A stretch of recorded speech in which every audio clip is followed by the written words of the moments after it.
কারণ। নাম্বার 1 কারণ হলো, যখন চুচুড়ার মসজিদ মাদ্রাসায় এই রাজ্য সরকার মমতা ব্যানার্জি তালা মেরে দিয়েছিল, আমি ওটাকে খুলতে গেছিলাম। খুলতে যাওয়ার সময় উনি দেখি পুলিশ নামাচ্ছে, পুরো ঘিরে ফেলেছে, তারা খুশি হচ্ছে, লাঠি চালাবে, পিটবে। আমি বলেছিলাম মাইকে, আজকে আমার 14-15 হাজার লোক আছে, আজ যদি তুমি পেটো, কালকে বাংলায় ছুটে আসলে বুঝে নেবো। কেন আমি জুলুম করতে আসিনি, আমি কারো ঘর তালা মারতে আসিনি। তুমি রাজবাগানের চলে আমার মধ্যে তালা মারলে কেন, আমার মধ্যে তালা মারলে কেন? আমি খুলতে এসেছি, ওই মসজিদ খুলেছি, আমি ওই মাদ্রাসা খুলেছি, আল্লাহর শুকর। সেখানে নামাজ পড়ে ঘরে এসেছি। বলুন সুবহানাল্লাহ, বলুন আলহামদুলিল্লাহ। সেই দিন ভাবলাম না, লোহা না হলে তো লোহা কাটা যাবে না, হুজুর দ্বারা ফু দিয়া যায়, হুজুর দ্বারা তার পুলিশ কন্ট্রোল করা যাবে না, তাহলে পুলিশ কন্ট্রোল করতে গেলে নেতা লাগবে। তো চিন্তা করছি কি করা যায়। তারপরে পরে এনআরসি করবে বললো না কেন্দ্র সরকার, ইনি বললো ছি ছি ক্যাকা সব করছিল না। আমি তখন বললাম ওই রকম ছি ছি ক্যাকা না করে, কোটি কোটি টাকা খরচ না করে, বাংলার মানুষ আপনাকে সিএম বানিয়েছে, আমাকে তো বানাইনি, আপনাকে বানিয়েছে। এদের পক্ষে আপনি সুপ্রিম কোর্টে যে কেস করুন, আমার বাংলা এটা হবে না। যেই বলেছি দেখছে ঠিক পয়েন্ট তো বলেছে, লোক যদি ধরে লাইন ফেসে যাবো, সঙ্গে সঙ্গে ওই রাত্রিরে আমাকে চমকাবে বলে আমার বাড়িতে 2500 পুলিশ পাঠিয়েছে। শুনছেন, আমার দরজায় কত লাঠি ফাতি ইট দিয়ে ভাঙা ভুঙি কত কি করেছে, আমি ঘরের মধ্যেই ছিলাম। কথা বুঝে আসছে? এ অনেক বড় কথা বলার সময় নেই। সকালে উঠে দেখি তালাটা এরম রয়েছে, সব ইট ফিট লাগা আছে, ভাঙা ছাড়ার চেষ্টা করেছে, হাত যেই দিয়েছি দেখি তালাটা খুলে গেছে। তার মানে আল্লাহ সাহায্য আমার উপরে আছে না? না না। তাহলে আল্লাহ সাহায্য যার উপরে থাকে সে কাউকে ভয় করে?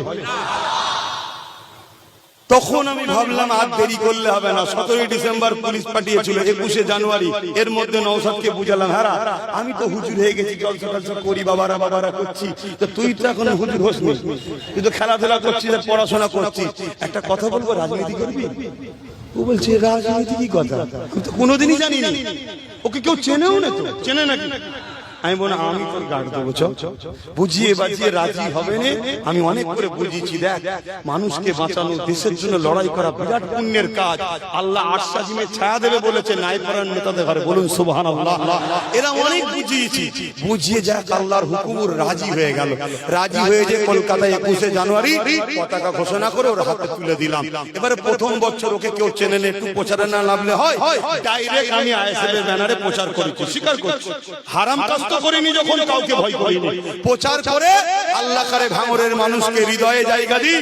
আল্লাহ যদি কোনদিন জোটে হোক আর একা হোক, আল্লাহ যদি কোনদিন ক্ষমতায় আনে নওশাদকে, টোটাল পশ্চিম বাংলার নাম্বার 1 সাজানো হবে ভাঙরকে ইনশাআল্লাহ। কথা বুঝে আসছে? কেন এরা আমার সবাই চেষ্টা করেছে, সবাই চেষ্টা করেছে, কিন্তু খামারে গিয়ে চোরটাকে ধরতে পারে না। এরা ক্ষেত খুলিয়েছে, খামারে গিয়েও বার করে এনেছে। তবে খামারে বার করার জন্য ওসিলা হিসাবে নবী বংশের বাচ্চারও অবদান আছে। তবে অনেকেই বারে প্রচার করছে তোরা খেতে করে এলে খামারে করে নেবো নাকি, তাই তো নাকি? অত সহজ নয়। নওশাদ 5 বছর আগে যা ছিল এখন সে নওশাদ আর না। ওকে আমি ধরা পেচ্ছিনি, দেখাই হচ্ছে না। বাপ রে বাপ, এই দেখছিলাম কোথায় একটা মুর্শিদাবাদে প্রোগ্রাম, বিড়িকে ধার মেনে যাবে এত লোক। কথা বুঝে আসছে না? আর ভাঙরের মানুষের জন্য টোটাল বাংলা দোয়া করে, বাইরে বাইরে রাজ্য দোয়া করে। আমি বাইরে বাইরে জলসা করতে যাই, তারাও দোয়া করে ভাঙরের মানুষের জন্য। কেন? দাদা হুজুরের আওলাদকে ভাঙরের মানুষ বুকে জায়গা দিয়েছে। সেই জায়গাতে এবারে বলুন, এই যে জিতার পরে নওশাদ ভাঙরে ঢুকতে পারছিল, ঘর ভাড়া পাচ্ছিল, জুলুম হয়েছে না হয়নি? 1.5 বছর ধরে ছুটি করেছে, কেস কামারি, জামিন করা, ঘর ভাঙা, তাড়িয়ে দেওয়া, ওর পিছনে খরচ হয়েছে না হয়নি? ওই পয়সাটা আব্বাস সিদ্দিকী দিয়েছে। শোনো তোমরা, তারপরে 1.5 বছরের পরই পঞ্চায়েত ভোট এসে গেল। পঞ্চায়েত ভোটেতে আমার কয়েকটা ভাই শহীদ হয়ে গেল। তারপরে আবার কেস, আবার প্রতিবাদ সভা, জনসভা, খরচ হয়েছে না হয়নি?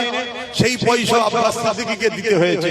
তারপরে চলে আসো, তারপরে পরেই দেখা যাচ্ছে লোকসভা ভোট চলে এলো, তারপরে আবার কেস কামারি, আবার লড়াই, আবার ঘর ছাড়া, আবার জুলুম, তার প্রোগ্রাম ফিটিং করা, সেখানেও জামিন করা, সময় দেওয়া, খরচ হয়েছে না হয়নি?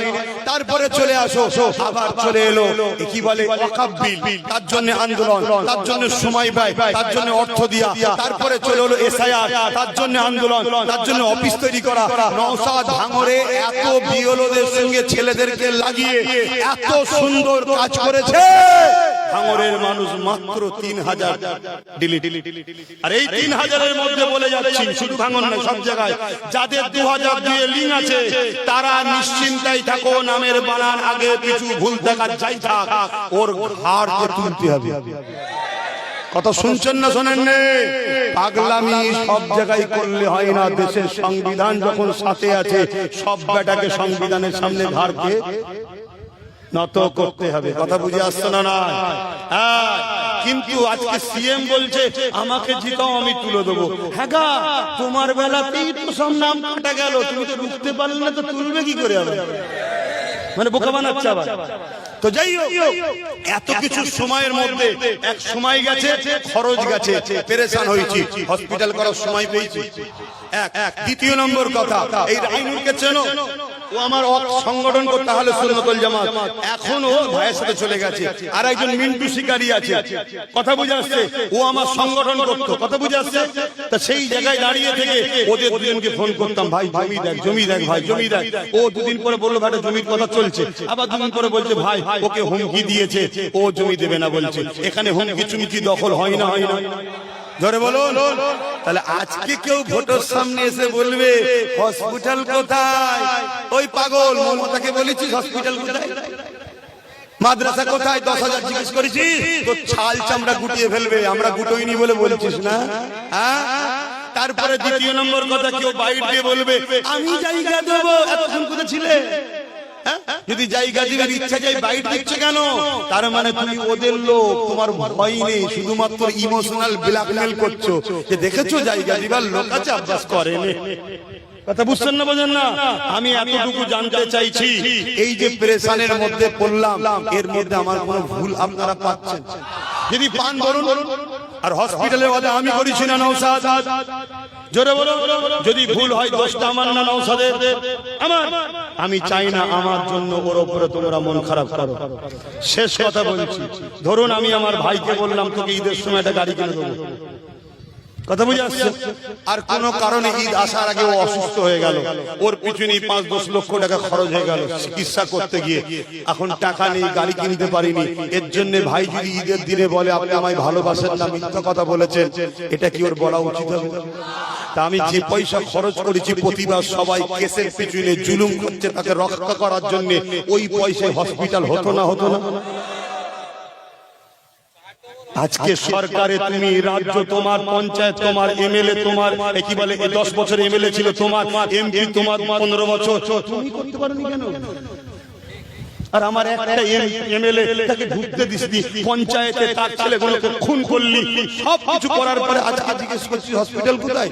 তোরা ইচ্ছা করে করতে দিসনি, যাতে করে এই প্রশ্নটা তুলবি ভোটের সময়। এবারে বলুন আমার এখানে কোনো ভুল পাচ্ছেন? তাহলে আমার উপরে কোনো দুঃখ ক্ষোভ আছে? হাত তুলে বলুন, প্রশ্ন দুঃখ ক্ষোভ কারো আছে? আমি কোনো অন্যায় কাজ করেছি? মাথায় ঢুকছে?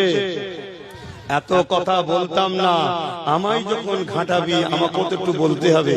তা বলার আগে শেষ কথা বলে যাচ্ছি, কি হঠাৎ করে বলছে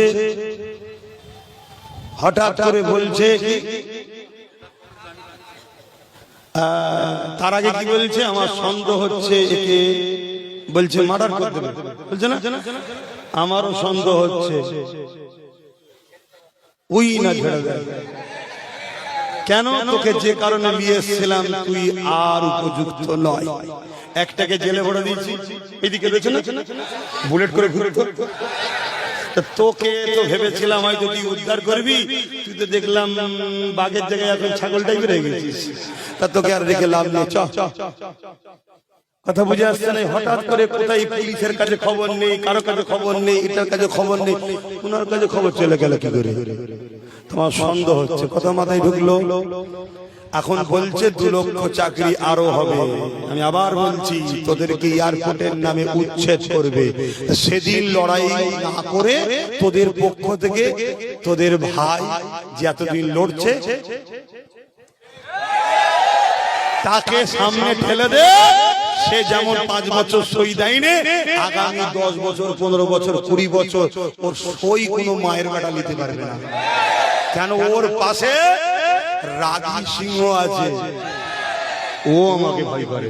আজকে বলে যাচ্ছি নওশাদ আমাকে বিশাল কথা শুনছেন।